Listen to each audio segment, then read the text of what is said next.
McDonald's had to kill the dollar menu.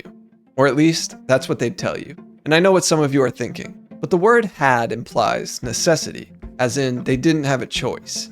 And in some ways, they didn't, but not because they were on the brink of going out of business. The dollar menu wasn't dragging them towards bankruptcy. It just wasn't profitable enough.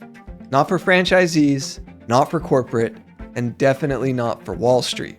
Because McDonald's, like many fast food giants, isn't just a restaurant. It's a publicly traded company, which means the game it's playing is different.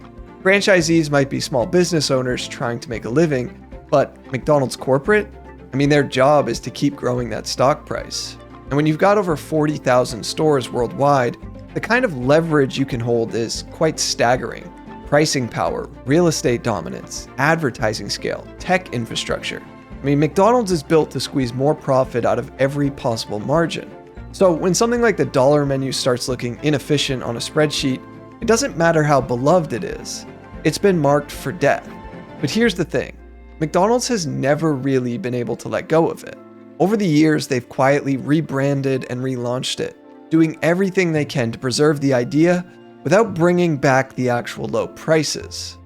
And all of this is happening while fast food prices have reached some pretty absurd levels. In fact, McDonald's has raised its prices more than any other major chain, up nearly 100% from 2014 to 2024, according to Finance Buzz. So in this video, we're going to look at how the dollar menu died, why it had to go, and how McDonald's has struggled with its identity ever since, stuck between the image of being cheap and the reality of trying to chase profits. The dollar menu first began during 2001 when a McDonald's franchisee in New York City came up with an idea to bring more customers into the store. At the time, Wendy's was seeing success with its everyday value menu, and McDonald's took notice. It's not that McDonald's hadn't offered value deals before, it was just in need of some serious rebranding. McDonald's corporate ended up spending $50 million to promote the concept across the New York region, and it worked. The response was so strong that they decided to roll it out nationwide in 2002. Now, all of this was happening in the middle of a recession, what most people refer to as the dot-com crash. And historically speaking, fast food tends to do well during recessions.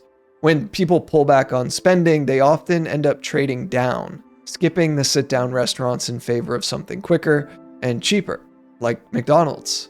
But here's something McDonald's, and I think the broader fast food industry at large, didn't anticipate. For a lot of people, the dollar menu ended up becoming synonymous with fast food itself. You knew what you were getting. It wasn't necessarily great, but it was cheap, fast, and generally reliable. And over the years, moving away from that would prove to be very, very difficult for them. According to the Wall Street Journal, by 2009, the price of a double cheeseburger at McDonald's was about $1.50. But under the dollar menu promotion, it was sold for just $1. But that left operators with roughly 6 cents of profit per burger. Now, margins on ancillary items like drinks and French fries are typically much better than burgers. But the issue McDonald's was running into during the period was that customers weren't always buying those extra items, or at least not as often as they used to. So franchisees were being forced to honor a national promotion without necessarily reaping the benefits. McDonald's kept the dollar menu alive through 2 separate recessions, from 2002 through 2013. And while revenues rose over that stretch, net income didn't move in the same direction. This mirrors the infamous $5 footlong problem at Subway, which I covered in a recent video. But McDonald's got away with fewer consequences than Subway, and that mostly comes down to the differences in how the two companies are structured. All of this to say, McDonald's wasn't the only fast food chain wrestling with the tension between value and profitability. But by the early 2010s, franchisees were becoming more vocal about their dissatisfaction. They were selling more, but they weren't making more. Inflation was also becoming a factor. After a decade of holding prices flat, the dollar menu simply couldn't stretch much further. According to Business Insider, franchisees were actually losing money on certain $1 items. Well, the thing is, this is losing money for McDonald's. The way the dollar menu expanded, it was across too many menu items. And those razor-thin profit margins just weren't there anymore for franchisee owners. So corporate finally decided to scrap the original dollar menu, or at least tried to, because in its place, shortly thereafter, the Dollar Menu and More launched, which still featured a few $1 items, but also introduced items priced up to $5. The goal was to give franchisees some breathing room while still appearing to be value-driven for consumers. But the branding didn't land. Sales and revenue peaked in 2013 and have never fully recovered. By 2018, McDonald's tried again, this time with the $1, $2, and $3 menu. But that rollout fell flat too.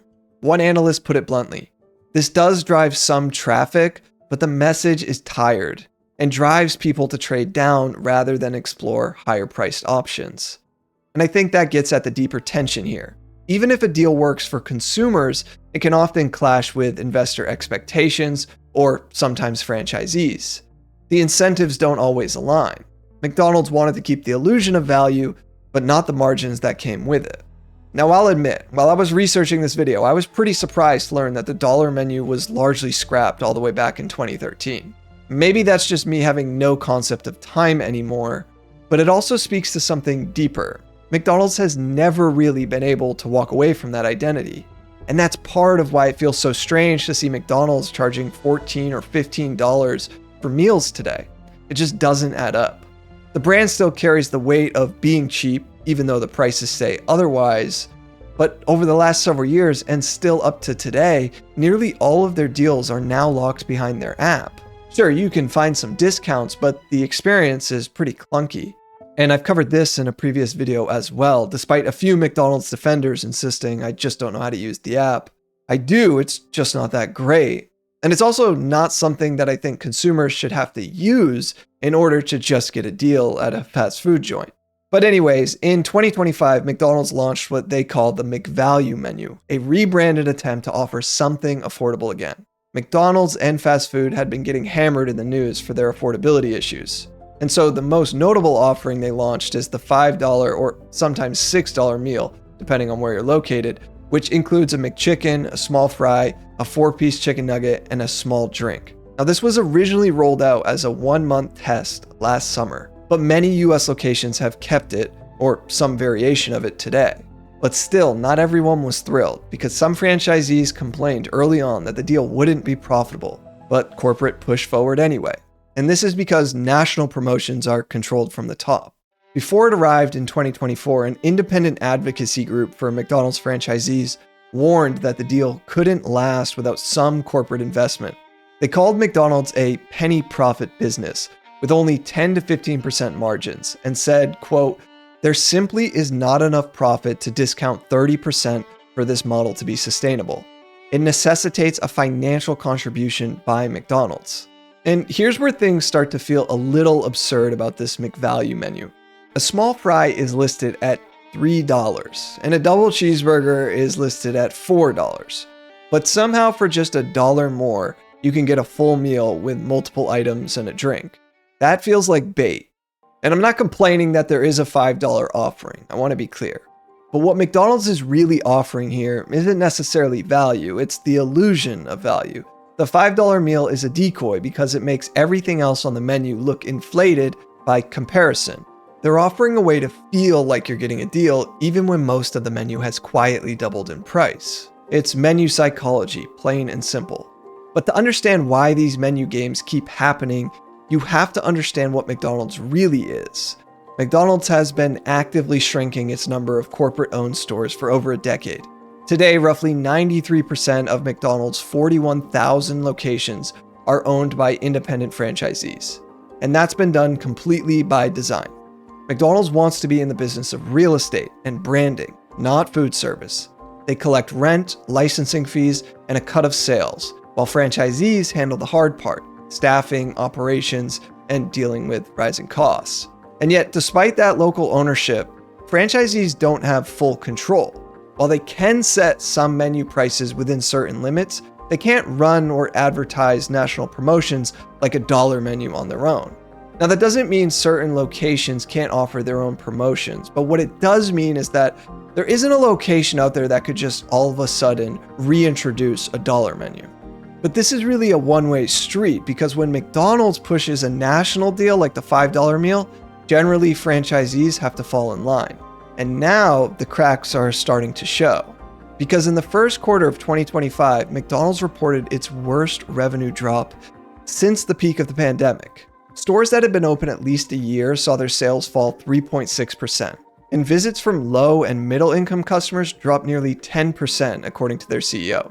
His explanation? People are just being more judicious about cutting back on visits. Now that's corporate speak for saying fast food stopped being affordable. The customers McDonald's built its empire on, the working class, students, families on a budget, seem to be walking away. And when your so-called value menu charges $3 for a small fry, who can really blame them? What we're seeing now is the slow fallout of the decision to keep the dollar menu active for over a decade and then to kill it. McDonald's has spent years trying to shed its cheap food image in order to chase profits. And sure, it's mostly worked out on Wall Street. The stock hasn't done amazing, but it also hasn't declined over the last 10 years. And despite their revenue peaking all the way back in 2013, their net income today is still up. But now it seems they're losing the very people that made them this global powerhouse in the first place. And that's the paradox. You can't promise affordability for a generation and then act surprised when people stop going because it no longer is. So while McDonald's won't bring back the dollar menu, it still haunts them to this day. In their branding, in their pricing games, and in every attempt to convince customers that a $14 combo meal is somehow a good deal. Now, if you enjoyed this video and you want to learn more about why the $5 footlong ended up being one of the worst decisions for Subway, well, I covered it in this video here. Go ahead and check it out next. Thanks for watching.